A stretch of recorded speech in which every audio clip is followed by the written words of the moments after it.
Kerry journey. Still south I went, and west, and south again, from Glenamaddy, from the morning to the night. And far from cities and the sights of men, lived with the sunshine and the moon's delight. I knew the stars, the flowers, the birds, the grey and wintry sides of many glens, and did but half remember human words in converse with the mountains, moors and fens.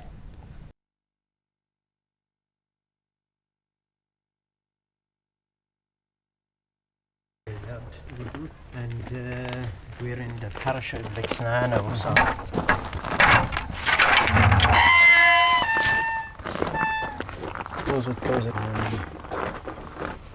we can see the remains of the old church. That will be the second church. The church of St. Trilloc was there before that, of whom Jacob fixed its name of the hermitage of St. Trilloc.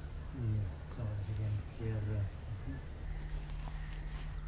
Good morning, John Malachy Raftery from Connaught, and you're welcome to Dysart Graveyard in the parish of Lixna in County Kerry, which is here on the banks of the lovely River Feel.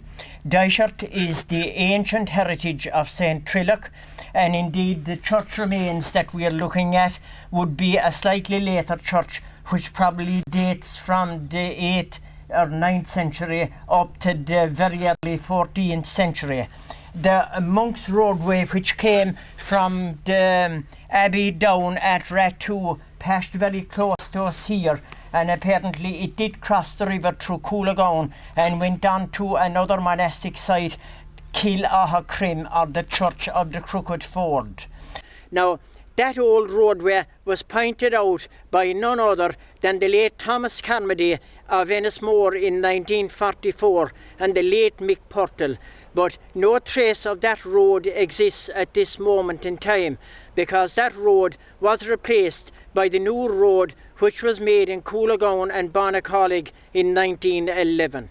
And again, the other thing about it was that when the monks were making their escape during penal times, they would have come on this way, and they lived in a safe house which was part of the Ennismore house, which was up here very close to us. Now, when the four monks that were living there, they called their little house St. Peter and Paul's, which would indicate that they certainly came from Ratu.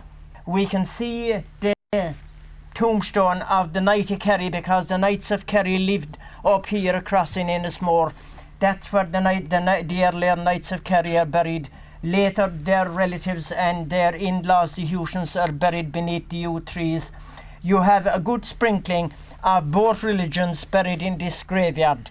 And the people from across the river, both from Ennismore and Gortnaminch, and somebody maybe from Bonnacollig, their funerals would have been brought across the river by boat, and they would have been buried here, because we didn't have any bridge in Finuig until 1911. So you're in a very historic spot.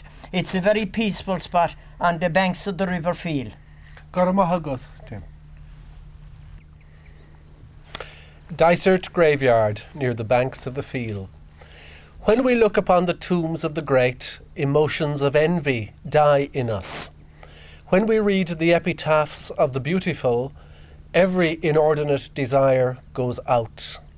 When we meet parents' grief on a tombstone, our hearts melt with compassion.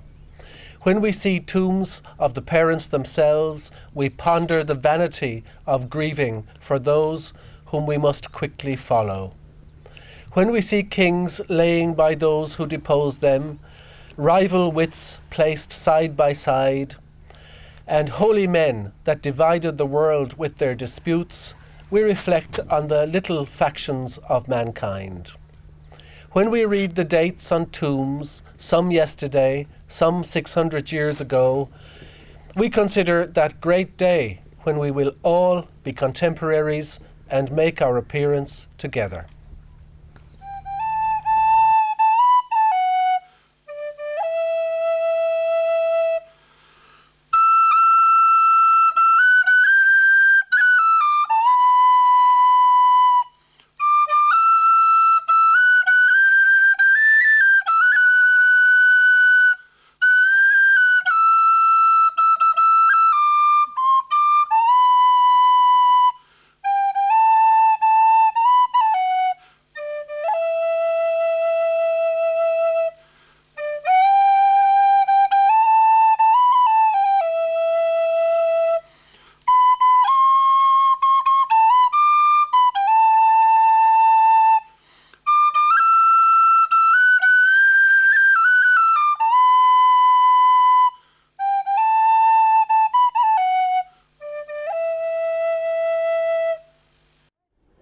We're here on the banks of the River Feel at Dysart. The River Feel has three main tributaries. One of them, actually, the River Gailey, which is flowing just to the north of us, joins it here at Coolagown at a place called the Island. The River Brick, which is slightly west of us, joins it below at the end of the Dysart marshes. And the River Smearla, which is another one big tributary of the River Feel, joins it above in Lower Bunnyara. It was at this spot in 1932, with the clearing of the church hall here. The church hall was what they called the fishing hall that was here. And at this very spot where the church hall is, actually, there were 6 or 8 dugout canoes. They had to be pulled up out of the sludge in the river, and they were up on the bank there for a bit. Apparently, the National Museum did come down and pick the best one, and the rest of them were left to rot. Incidentally as well, there was one other important thing. Prior to the doing of the brick and cassion drainage, there did a very rare plant grow from the mouth of the cassion roughly to here at Coolagown. That little plant was known as Scirpus nanus. It was a very, very small rush, and it grew profusely there. The only other place it was growing actually in this country was out at the mouth of the Avoca River in the east coast. Naturally, the river is very wide here, and again, at a very minimum, it could be low water, it could be probably 3 meters deep. Then again, when you have a spring tide, you could add another 4 to 5 meters, which meant that there is a massive quantity of water. Now, when the brick and cassion drainage came in the 1950s, and the drainage had to be done due to the damage caused by the awful floods, especially the floods of June 1926, November 1941, and August 1946, which caused total chaos and a whole loss of food for cattle as well. But again, the cassion drainage was started. It was aided by what was known as the Marshall Aid Plan for the recovery of Europe. But it did do an immense job of drainage, and they built up the banks, and it relieved people from the awful floods, which had been so much part of the century prior to that. The other thing as well, when St. Trilloch, the Wanderer, when he came here to Dysart, he came in a little fishing raft, and apparently there was some sort of a place that he was able to pull in his boat, and in MacFibrish's genealogy of Irish saints, it is described as port aforesail. But the other thing was when St. Trilloch's brothers came in search of him, there was a fisherman fishing locally. So that goes to say that even back in the late 500s, there was somebody fishing on this river with a boat and net. The boat they would have been using would have been a dugout canoe.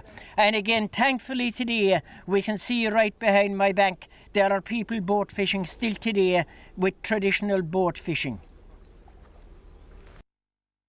I love the feel.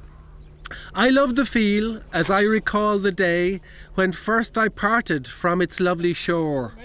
O'er oceans wide with throbbing hearts I pray that I might see its soft green banks once more. I love the feel and its entrancing winds through Listowel's sweet and lovely vale. At every curve its flowing pathway finds enchanted spots from out some fairy tale. I love the feel when flowers bloom again, and when in fancy through the glens I roam. In childhood days, oh, I was happy then, now fondest memories ever call me home. I love the feel at night and noon and morn, at every hour, from rise to ebb of tide. Its verdant banks the trees and woods adorn, where lonely cot and stately mansion hide.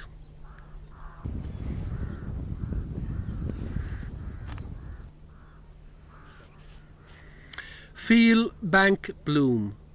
Flood embalmed for months, then little by little, As water's level retreats down to a bedded trickle, these sloping banks take the floor in flower, making quite a stir, accents wind-powered. Patient beneath ripples so short since, biding time there, harbouring in roots their tints to come, planning their appearance to perfection, as overhead a sun slings its setting reflection. Now, true to the cues of light and its heat, inches and feet extend, and bending stalks compete and meet each other face to petalled face, each zealously guarding its appointed place. In the jealous scheme of things lacustrine, spurting towards well-signed finishing line of seed, regeneration uppermost on each mind, not far removed from ours, our highs that bind.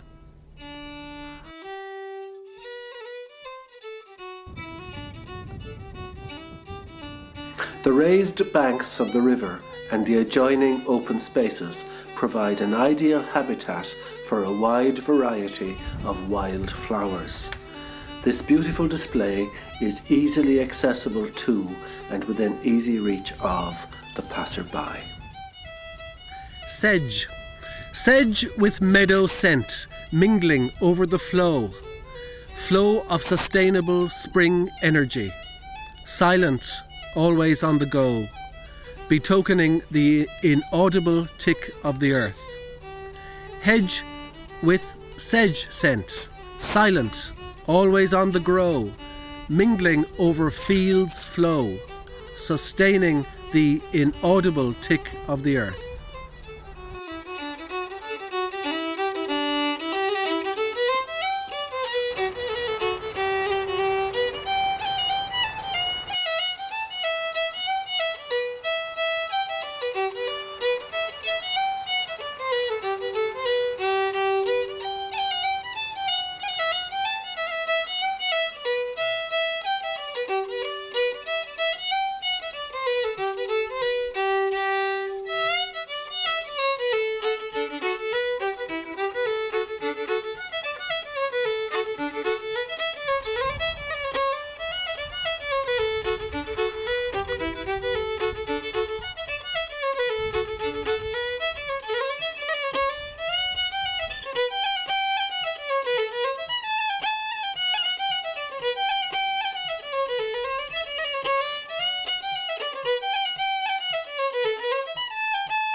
I am standing here on a bank of traditionally Slán cut turf on the Dysart end of Balnagar Bog. Actually, I am looking down at the remnants of what was the Monk's Roadway, which was composed totally of mud, and that stretched roughly from the eastern bank of the River Brick to the Church of St. Trilloch at Dysart. Looking down at it now, it appears there in the centre of it that it was about 12 inches deep. Again, that's probably due to the distortion of cutting the turf and the Slán work. The width of it appears to be about 7 feet, and we can see that it's about a metre underneath the surface of the bog, which would indicate that it was laid down 1600 years ago. And it did facilitate the monks crossing the bog. It was close enough to 3 miles. On the western side of the River Brick, it was not a mud road, but it was a toker, or a road which was made up of wooden planks laid lengthwise and others across them, and the monks used that to get across from the abbey at Ratu to the abbey at Dysart.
We're here at the old court in Lichna. One of the homes of the Fitzmaurices, they were the family that the whole territory on the southern side of the river is called after Clan Morris. They were originally in Apfert and then they moved on here to Lichna. They had a castle, I believe, on my left-hand side here, which was knocked down in the early years. And then the old court was built. It was a massive building. They were associated with the Petty family, the map-making family, and apparently the decorations within that house were something else. There was beautiful pictures that adorned the walls. There was beautiful facilities. They had their safe house, or their hermitage or place of refuge was at the other side of the river. Further down you had the cockhouse, which was a place of diversion for them when they wanted something to do or to pass away the time. And at the lower end of it was Lady Lichna's well. Of course, we have to believe, you see, the Fitzmaurices were lords of Kerry, so they did hold sway for 3 or 4 or 5 centuries. Eventually, like everything else, they went into total dissolution and they are now completely disappeared. Goramahagut, Tim. The old court Lisna, a massive building for the 1600s and 1700s, graced by the glamorous and vivacious Lady Lisna. Reminds me very much of going to national school in the 50s, where we studied a poem in Irish called Kilcosh, a ruin in dereliction, but in its heyday, a fascinating place. So it also reminds me of this Lady Lixnaw, who was, in her day, one of the finest ladies of the region indeed. So over to Kilcosh. Cad the Yainfamage fasta gan Ahmed, tá Jeru na Gulcha lár, níl trocht Kilcosh no a chaglach, is ní clúnfer a cling go bra. An áitiúd nargoniu an javan, for Gradam is major harm ná, via early ag tarrant haar town an is an tafrin bin da rá. Tá cio ag tichim creva aun, na glanan le grain na lá.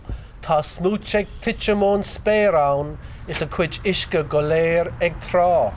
Níl quil, níl quillin, níl quairan. Ach clocha gus mail clochan, park na farisha gan crevaun, is Jimmy an game hun fine. Acum muire is a risa, go daga si a rish hugan slán, go mai rinky fada ag gawal chimpel, ciol velin is chincha knav. Go doctor an balisha or shincher, kill cash vra, a rish go hard, is go brach no go jukfi an gila, na fekfari a rish law.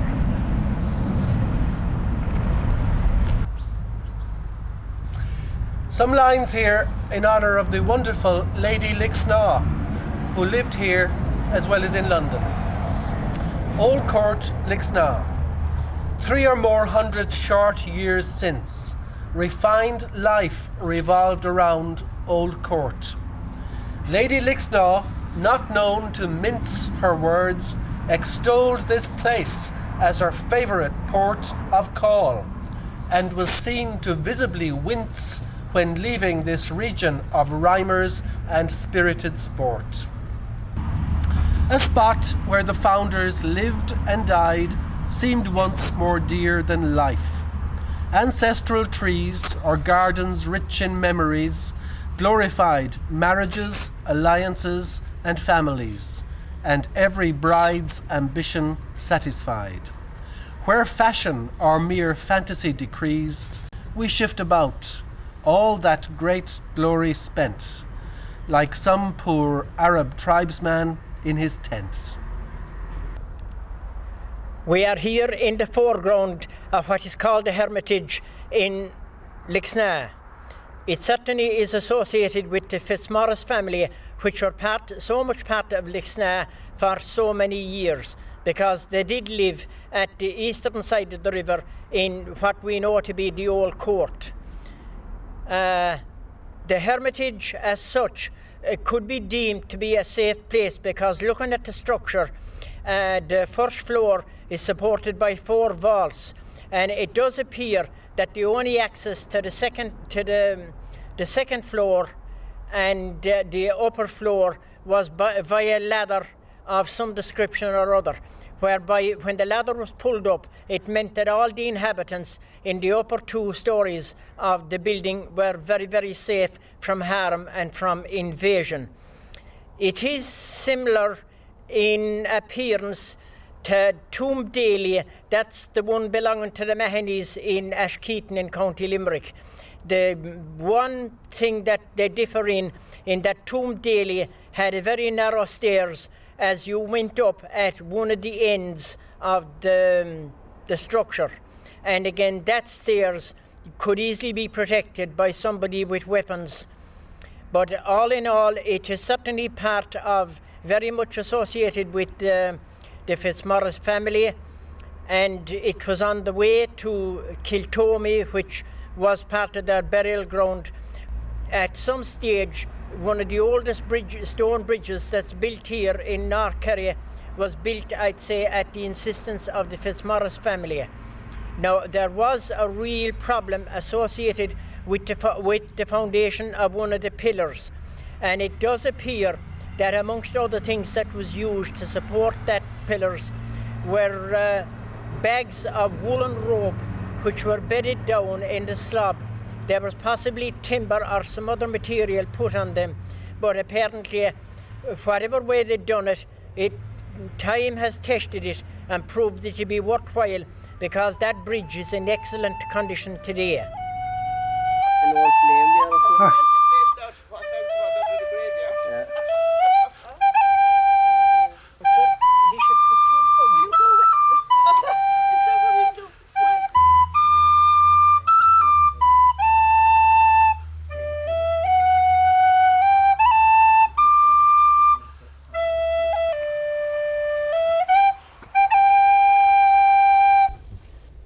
We are here in the grounds of Kiltomey graveyard. We are standing adjacent to what is believed to have been the old church that was here in Kiltomey.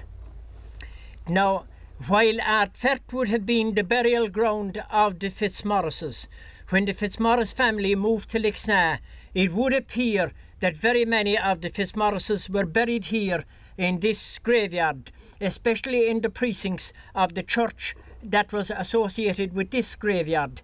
And we can see here some of the memorial tablets that were used as family memorials here belonging to the Fitzmaurices.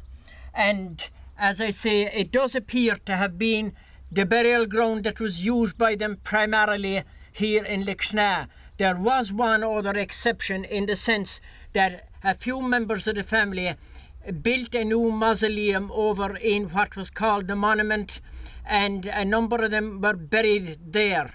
Unfortunately, that mausoleum and its occupants and everything that was associated has disappeared off the face of the planet.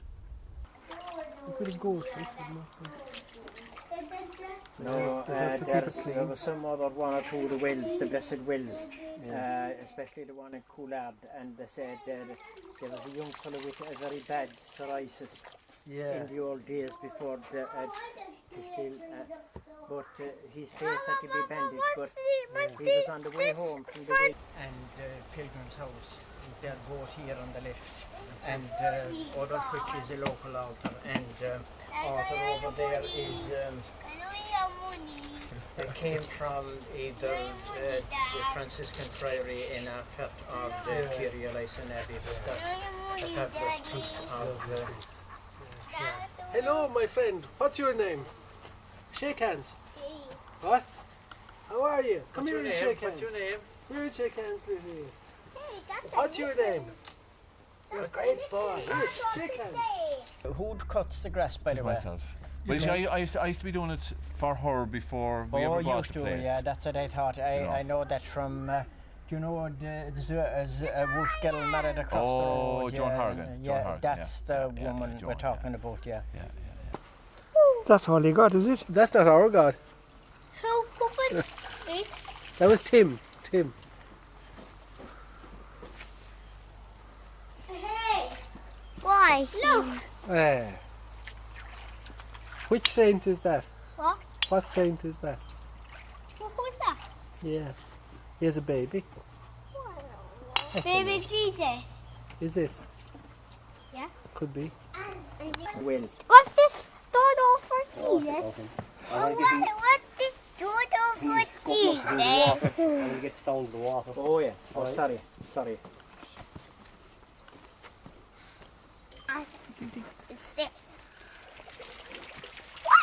Oh! Oh! Who put this Jesus in there? What Jesus? Hey! We are here at Weathers Well, which is one of North Kerry's famous blessed wells. It was here in this blessed well that Bishop Erk baptised St. Brendan, our patron saint of our county. On my right hand side is the Pilgrim's House. When people came here to pay the visits, they would have taken the water out with a bucket and they would have gone into the Pilgrim's House to wash their feet or wash their head or wash whatever part was affected. The traditional day for doing the rounds here was the Saturday before St. John's Day. People would say, how far away did people come from? Even people came from the Maharees to do the rounds here at this blessed well. It is associated with St. Brendan, but St. Ita was the foster mother of St. Brendan, and it is said that St. Ita's order of nuns would have had a convent very close, literally adjacent to the site that's here. This is the altar here at Tobernamolt or Weathers Well, and it was used during the penal times. It does appear, tradition has it anyhow, that it came from the Franciscan friary in Arfet after its dissolution during troubled times. Apparently it was used to say Mass, and it was used during the Mass that all the people had a miraculous escape from the soldiers and the hounds. The effigies on the front of it, I believe, are Bishop Erk, St. Brendan, and the third one is probably St. Ita, because she was St. Brendan's foster mother. And the grave in the background, which is behind our other little altar here, is probably believed to be the grave of St. Ita, or one of the nuns associated with St. Ita's convent that was here adjacent to the Blessed Well. I'm standing here in front of the present altar, and when people came to visit the Blessed Well here and to pay the rounds, they always left some trinkets or some personal items after them. You can see those relatively clearly up here. There were a number of people that would have come literally crippled, walking with the aid of a walking stick. And what they would actually do is they were going home cured, and they would leave the walking stick stuck on the ditch. Just on the background here, you can clearly see where the grave of St. Ita, or one of her sisters, is marked.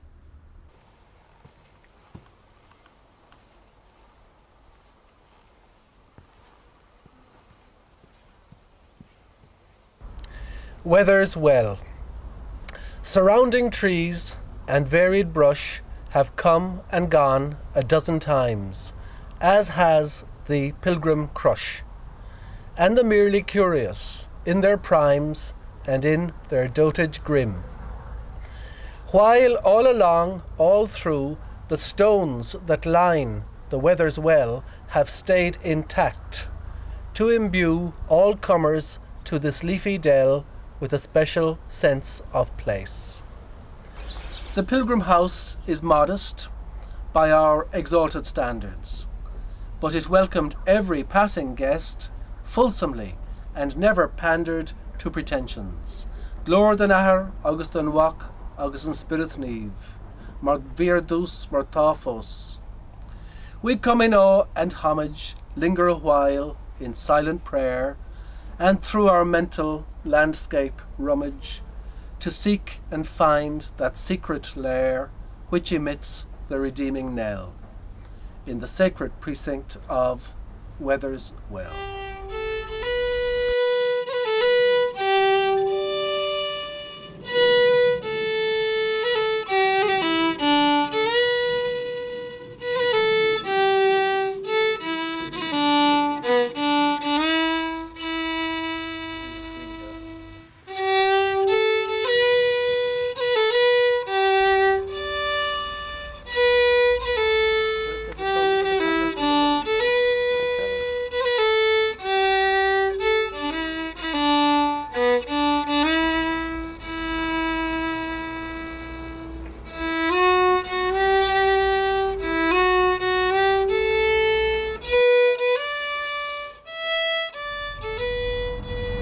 We are here in the grounds of Ardfert Cathedral. You can see just behind me there the beautiful east window and side decorations there on the altar. Again, the other thing is that if you notice the 9 lancet windows that are up there, they were on the southern side of it, and they were leaving in a lot of light into the cathedral. They are supposed to be one for each of the 9 choirs of angels. We can see which was you entered from the western side was the Hiberno-Romanesque doorway, which was an entrance to that part of the chapel. Just outside on where the graveyard is today, you had a round tower which was 120 feet high. Then at the far west of it, you had Temple na Grifa, which was a chapel that was even much used by the ordinary people. And just as we came a little nearer to the cathedral itself, we had Temple na Hoa, or the Temple of the Blessed Virgin Mary. On the eastern side, across the road, was the Fitzmaurice Castle. The Fitzmaurices would be some of the people who would have endowed the sites and the grounds and some of the buildings to this place. St. Brendan lived from 483 to 577 AD. Here are some lines of tribute to him. Away from our North Kerry homeland, fierce Kiriga have driven my people, pagan marauders, a motley band, which we Altraga decry from every steeple. So we went to the north along the Shannon till we reached the plain of Eye, Roscommon, and west to Annett Down and to remote Kilbannon, from Kerry Feast to Galway Famine. In Clonfert we laid our cornerstone. In Clontushgurt, faultless church arose. With God-blessed toil and ourselves alone, our monasteries grew, cut through our woes.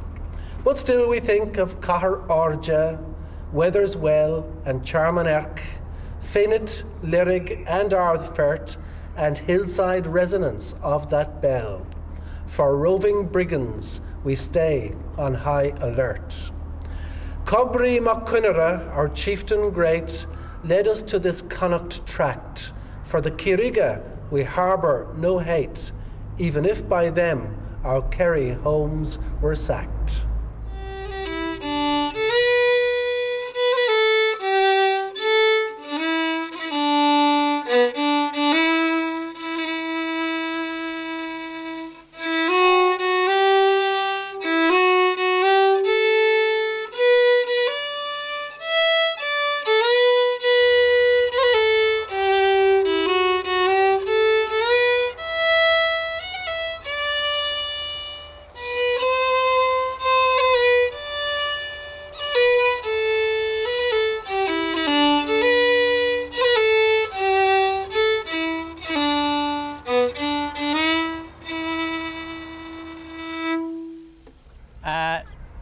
In this beautiful August day, we are here on the site of Tarman Erk, or the sanctuary of Saint Erk, or Bishop Erk as he was. All we see is the remains of what was Bishop Erk's early church that was here. A sister church which was down in Kilmacadaw on the southern slopes of Ballyhigh Hill. That would have been another sister church of it. It was here that Bishop Erk ordained St. Brendan, our patron saint. And when St. Brendan was looking for a site for his new church, apparently they had their drawings made up and they were looking at a site back in a place called the Golan, which is back the road from which there is a fabulous view. But apparently a dove visited the site while they were there, picked up the plans for their church and flew very slowly. When they eventually found them, they were over in Ardfert, which is where Ardfert Cathedral is today.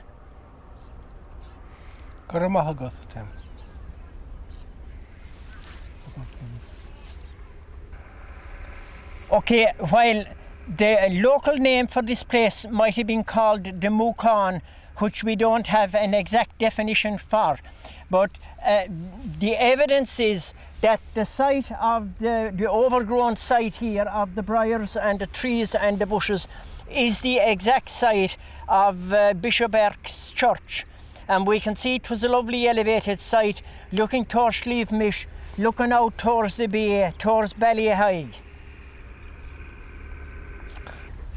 Behind me is the fascinating and evocative site of St. Erk's Church. And these lines are entitled Tarman Erk. In the wave-tossed 6th century, Brendan the Navigator was in his stride. Moved by faith, ably venturing to distant shores, tying his pride to the mast, a credit to our heritage. In his memory, secluded Tarman Erk. Quiet nook, his ordination seen.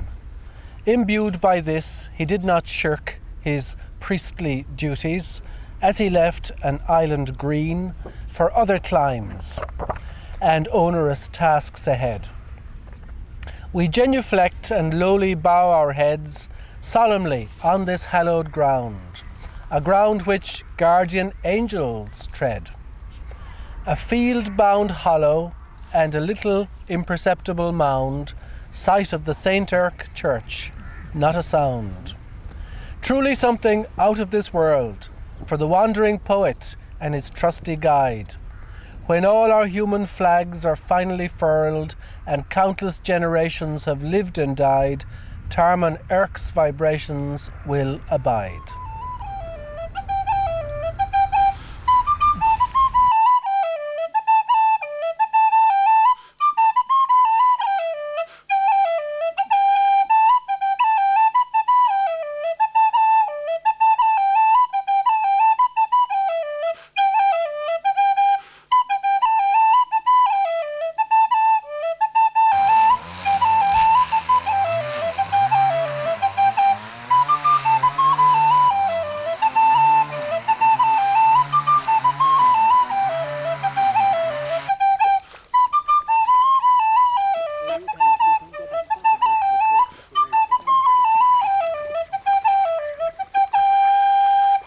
We are here at Lerrig Loch. It's a freshwater lake in the townland of Lerrig.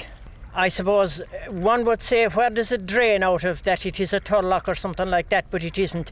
Apparently the drainage takes place through subterranean passages down through Kilmiley and into the Aquaric River.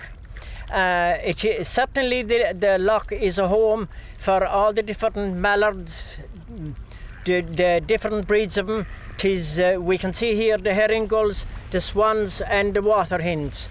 The house in the background there was the house that my grandmother was evicted out of in the 1880s.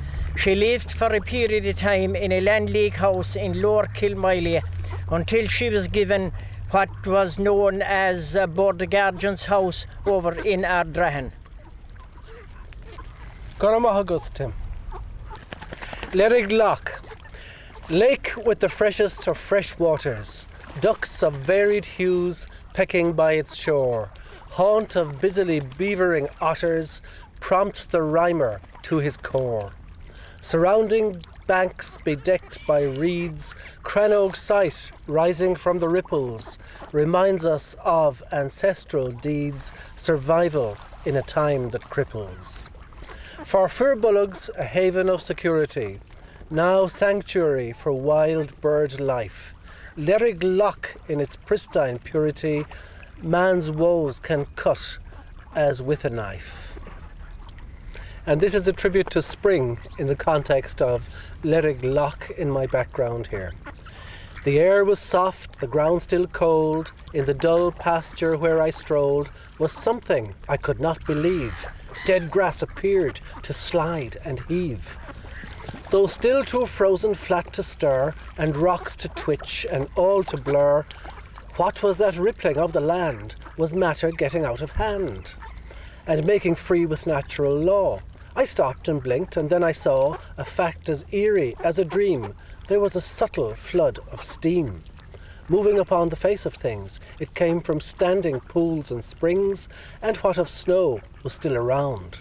It came of winters giving ground, so that the freeze was coming out, as when a set mind, blessed by doubt, relaxes into mother wit.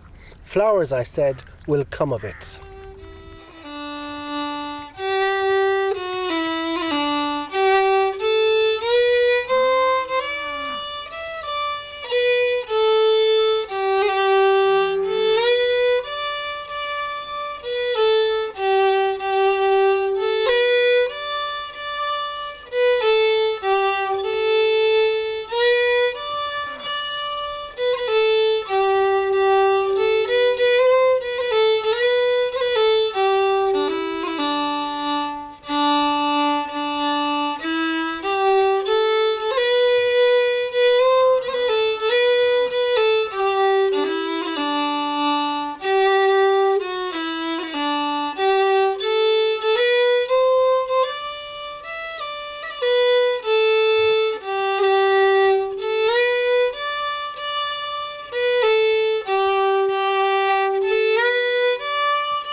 In the townland of Glendahlen, overlooking the sea with Loop Head in the distance.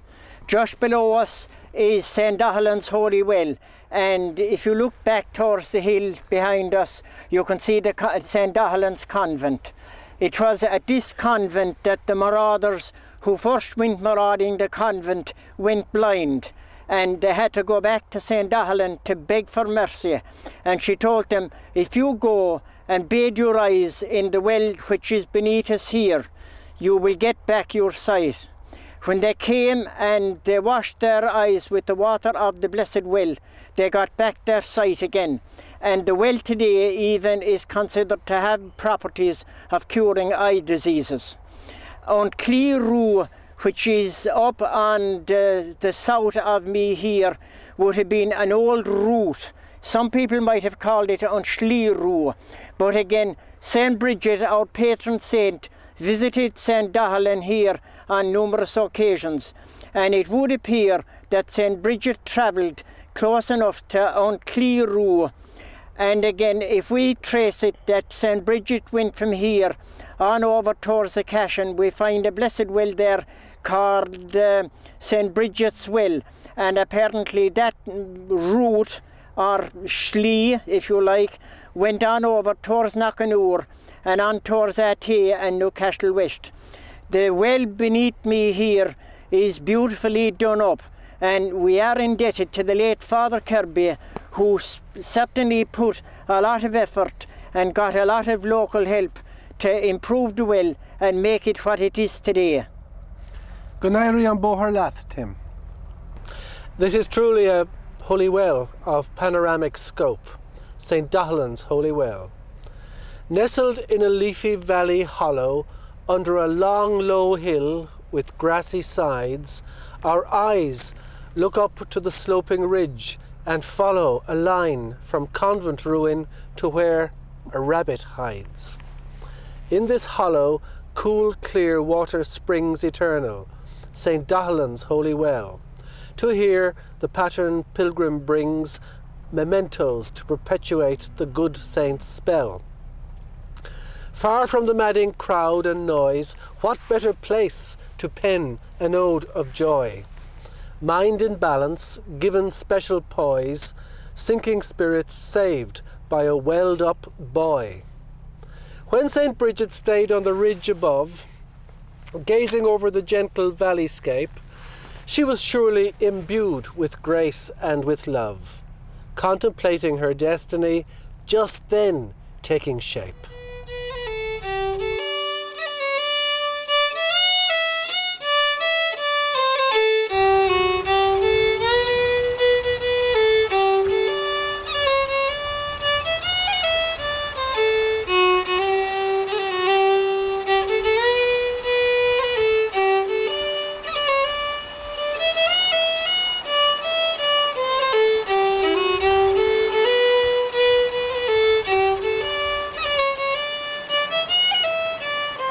Welcome to Minnigahan. Oh, hello. Thank you very much, Tom. How are you? I haven't seen you for ages. Thank you very much. This man I don't know This is John Malachy Raftery from Glenamady, John County Malachy, Galway. a double barrel name. He writes poetry, you see, and that's why we're nearly here. Here, well, it's a place for That's the kind poetry, of all thing right. that I wrote about Minnigahan Pier there now. I hope you approve of it, you know. But it's nice to meet some of the local people that add colour to the situation here, of course it rather than listening to abstract things all the time. Yes, it is. Isn't that right? Yeah. Abstract things. I layer upon layer because you're very conscious of the layering here. We're here at Minnigahan Pier on the North Kerry coastline. It is a small fishing port, as you can see from the boats that surround us and some fishermen going out to fish now. But maybe the important thing here is the beautiful cliffscape that's behind my back. I suppose one can see the caverns in the rocks, and one can see the effects of the storms and the awful tides and the way they have gouged out portions of the rock. It's from here as well that when the tide is coming, that we find this awful strange noise sometimes that we hear up in North Kerry called Paul a Glugger. That the further out we seem to hear that in North Kerry, it has a weather tale to tell, and there are other times then and we hear it nearer to Ballybunnan. But it's a strange noise, and it can be heard as far away as the Wye on a quiet evening. Now the other thing about this particular pier was that when the Lusitania was blown up during World War I, 3 of the passengers on the Lusitania, their bodies were washed ashore here. They were taken up actually, and they were buried above in Killoory graveyard, which is near Causeway. One of them was later disinterred, and he was taken home to America to be buried. Míle buíochas, Tim. Minnigahan Pier. The ocean has been busy for long, toiling effortlessly night and day, to celestial ears a force on song, no sea that did not have its say, exposing geology layer upon layer, the human presence tenuous and frail, our name giving, Minnigahan, a kind of dare. Putting our stamp on it is our holy grail. But long before an eye and ear attested, and long after the reign of biped senses, chunks of rock from land will be wrested by waves mocking past, present and future tenses. So what can we do here but reflect on ridiculousness of self-importance as light and shade on the cliff deflect each other? On our knees we look for portents. Mina Gahan. Across the shining silver strand I saw the golden sea. The waves were laughing in the sun and rolling up to me. Then back they went and on they came and tumbled in the caves. I think that I have never seen such happy things as waves.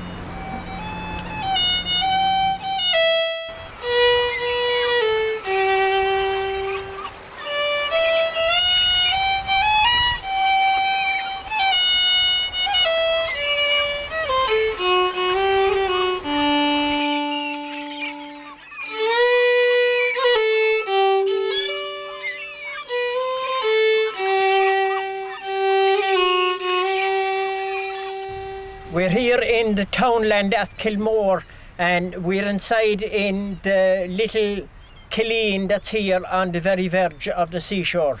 Behind us we can see that we're close enough to the mouth of the Shannon because we can see the tankers going up and down in the background and probably Loophead. Kilmore takes its name, or maybe could be called the headland of the 7 churches, because apparently they were in monastic times. There were 7 churches around here. Apparently, as well as being a Killeen, the bodies of sailors who were drowned at sea and who were washed ashore, there were a number of them buried here inside in this Killeen as well. The other important thing, I suppose, was that Robert Emmet, our famous patriot, he always spent his summer holidays here with his grandmother, Mrs. Mason. Kilmore, Killian and burial ground. To be lost and buried at sea is a token of tragedy. To be interred by a seashore, even if wind-racked headstones are cracked and broken, is a consolation for the living, remains kept in store. Killeen and burial ground of dramatic Kilmore, facing out to the swelling, cresting surf, never resting, is an apt resting place forevermore for children of the rainbow and the turf. Line upon line of white foam, rising and falling, framed by the long, low hill beyond, where fisher folk ply their trade of trawling, who here could remain in a slough of despond? Down from the cross is a slippery slope, treacherous seaweed and moss underfoot, like our grope through life, yet living in hope of salvation, no heavenly door to us shut.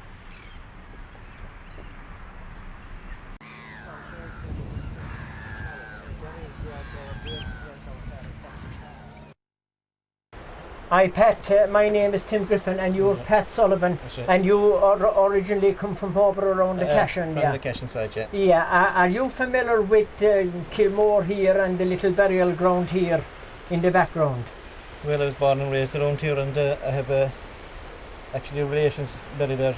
Would be a little stillborn child. Yeah, stillborn child, yeah. And sure, stillborn children or infants, they would have been buried there. They would have been buried because it was a nearish graveyard to where they were. And that's correct, yeah. And there was something as well that there were bodies of sailors who were washed ashore, that they would have either some 1 or 2 or 3 of them buried there as well, I believe. Yeah, that's what our fathers and grandfathers told us anyway, that they were buried there. That they were buried there, and they would have drawn sand as well. Now it's nice to meet you, John Malachy Raftery from Glenamaddy, and it's very nice to meet you here. It's a dramatic place, isn't it? Here? It's a lovely place. And needless to say, in recent years, the council have done a fair bit of work there to improve the erosion, to stop the erosion being done by the very high tides. Oh, they have, yeah. Well, only for those rocks and things there, no, the car park wouldn't be. The car park wouldn't be safe. No.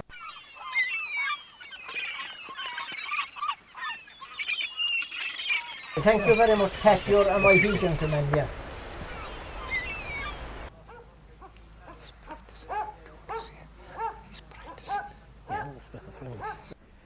We are here in Ratu graveyard.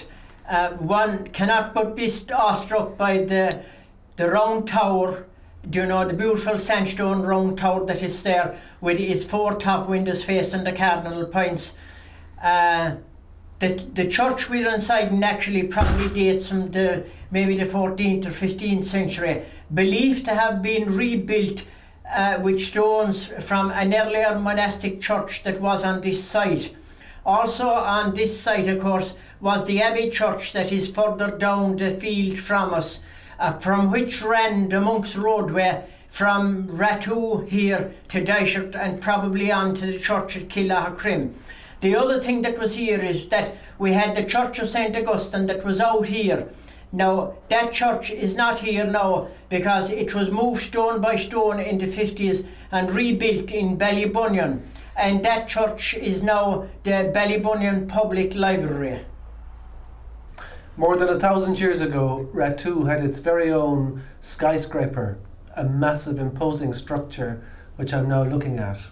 Some lines to commemorate and honour this skyscraper of Ratu. Rath Hui, meaning Northern Rath. Ring Fort long since past discovery, but another ring soars skywards, round-towered protection against robbery by marauding Northmen, Vikings. They were warriors, not bards. Depredations on this northern Rath demanded sanctuary, Lugnus place of refuge. Then Viking slaves were crudely branded. The tower must be stout and tall and large. Needing no architect, design was simple. From the simple, beauty tends to follow. We marvel at such structures, tower or temple.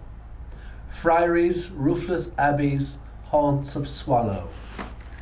Homo homini lupus, man is a wolf to man. Thus it was, and sadly will be, eternally. Fight or flight, replaced here by another plan, to stay put, lofty, under siege, supernally.